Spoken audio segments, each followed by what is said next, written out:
السلام عليكم ورحمة الله وبركاته. ازيكم يا كل حبايبي، ازيكم يا كل مشاهديني. دلوقتي يا حبايبي في ناس طلبوا مني الحلة بتاعة الخبيز ازاي بتستعمل، واصلا هما مش عارفينها. يعني في ناس كتير مش عارفين الحلة دي بديل الفرن. فانا دلوقتي حبيت اجيبها وانا بعمل فيها الحاجة اوريها لكم، فخليكم معايا عشان اوريها لكم يا حبايبي. دلوقتي يا حبايبي انا هو بص انا كده سخنتها من على النار اهو، بردك بسخنها وسخن الوش بتاعها وهي دلوقتي على النار اهي. فبعمل ايه يا حبايبي؟ عملت صينيه كيكه، عملت صينيه قرص، عملت اي حاجه فيها انا بحطها اهي يا حبايبي. بسم الله الرحمن الرحيم، اللهم صل على سيدنا محمد. بس خلي بالكم وما اكون مثلا سخنه حاجه تلسع. هنا لا صينيه اهي، تعالي كده على بتاع الولعه اهي، الولعه تحت منها اهي يا حبايبي اهي. بصوا اهي كده بالنظام ده. طبعا انت بتجيبي الحاجه هي بديل الفرن، بديل الفرن البوتاجاز، صينيه بطاطس، صينيه فراخ، اي حاجه بتحطها فيها اهي يا حبايبي. بسم الله الرحمن الرحيم. طبعا انا عملت صينيه الكيكه اهي حطيتها فيها، ولا بتولعها فرن ياخد غاز كتير ولا حاجه، هي بس مجرد العين الصغيره بتحط عليها اهي يا حبايبي. بسم الله الرحمن الرحيم، اللهم صل على سيدنا محمد واله وصحبه اجمعين. وبتكتمي عليها وبتسيبيها يا صينيه كيكه زي نظام الفرن، ما تفتحيش عليها الا بتلاقي الريحه تطلع اهي يا حبايبي. ممكن تعملي فيها فراخ، ممكن تعملي فيها رز معمر، ممكن تعملي بطاطس، صينيه بطاطس، اي حاجه تعمليها في الفرن، قراقيش، قرص، اي حاجه تعملي فيها. بس الفطير لا، ما انصحكيش تعملي فيها الفطير. ليه بقى؟ لان هي عاوزه الفطير عاوز نار حاميه، لكن هي في الحاجات الصواني والحاجات دي هي حلوه. صينيه جلاش، صينيه بسبوسه، اي حاجه من الصواني كلها، الا الفطير لا. الفطير ممكن تعمليه على وش البوتاجاز زي ما وريته لكم. فانا حبيت اوريها لحبايبي اللي طالبين مني ان انا اعرضها. بص يا حبايبي، هي 5 قطع.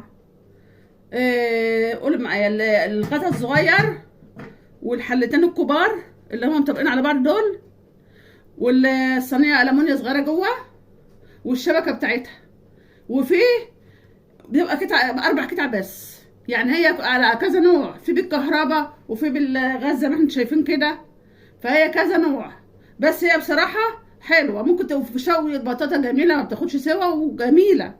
يعني ممكن تعملي وتقعدي وتسيبيها زيها زي الفرن البوتاجاز بالظبط.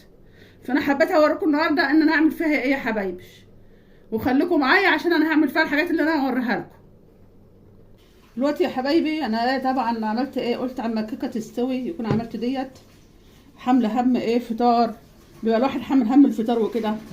ورحت اجيب شويه قرص وشويه رقيش من الفرنه، قطعوا ايه 70 جنيه حبه بتوع فطار.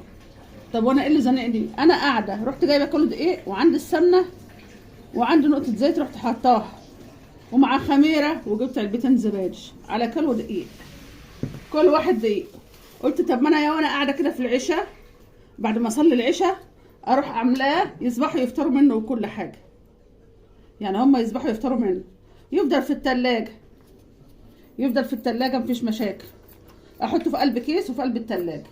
واسمه ايه؟ قرص فلاحي جميله، هتاكلي منها اهي يا حبايبي. كيلو واحد قلت اعمله، مش هروح اجيب بس فطار بس ب70 جنيه. طب ما انا اعمله يكفيني يومين، الكيلو او 3 ايام انا والاسره بتاعتي اللي زنزيلي. اهو حطيت كله على بعضه واهو يا حبايبي اهو.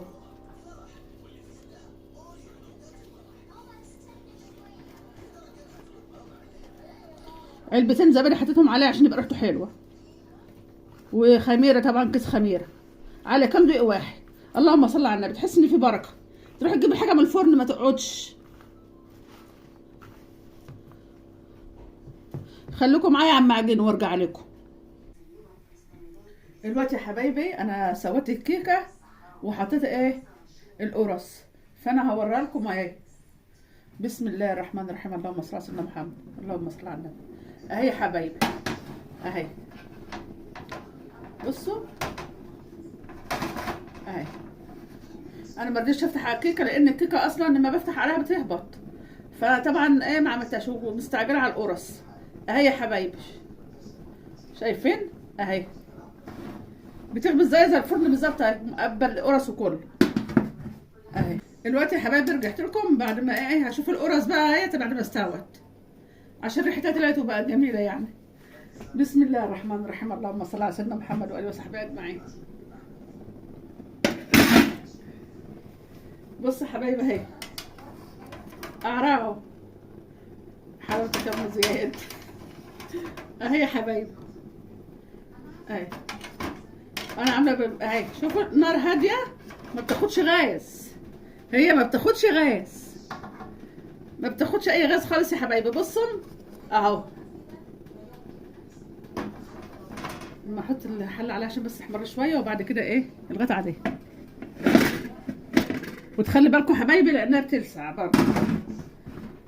دي بقى ممكن تجيبيها في بيتك ولا تستني مثلا تقول الفرن بايظ ولا اي حاجه. انت بصي حبيبتي تجيبيها تحطي عليها الحاجه فيها وتقعدي تشربي كوبايه الشاي او تعملي اي شغلانه وانت بتعملي، وممكن وانت بتغسلي المواعين تشغليها زيها زي الفرن بالظبط. انا حبيت اوريكم الحله بالذات على حيث ان ايه كل عاوز يشوفها، يعني الكل بيقول لي الحله دي شكلها ايه ام زياد. في ناس ما تعرفهاش وفي ناس عندهم عارفينها، في ناس ما يعرفوهاش وفي ناس عندهم يعرفوها. فانا حبيت يا حبايبي اوريها لكم بطريقتها ديت. ويوم ما تحبي حتى فيها حاجه ومش عايزه مثلا كيكه ولا حاجه بتفتحها من هنا كده اهي، بتتفتح من هنا كده، بصي عليها وتروحي قافله. فانا حبيت اوريكم الحله واوريكم الشغل اللي بعمله فيها زي ما قلت لكم، كيكه اي حاجه اوريكم شكلها بتسوي الحاجه ازاي. هي انا ما بتاخدش حاجات كتير بس حلوه يعني وبتعمل بسرعه بردك. فانا حبيت اوريكم يا حبايبي اي حبايبي الصينيه الكبيره بردك اهيت. انا بصوا حبايبي اهو منفوشه ازاي ومنفوخه ازاي اهي، القرص فيها منفوخه ومنفوشه. بسم الله الرحمن الرحيم، اللهم صل على سيدنا محمد واله وصحبه اجمعين.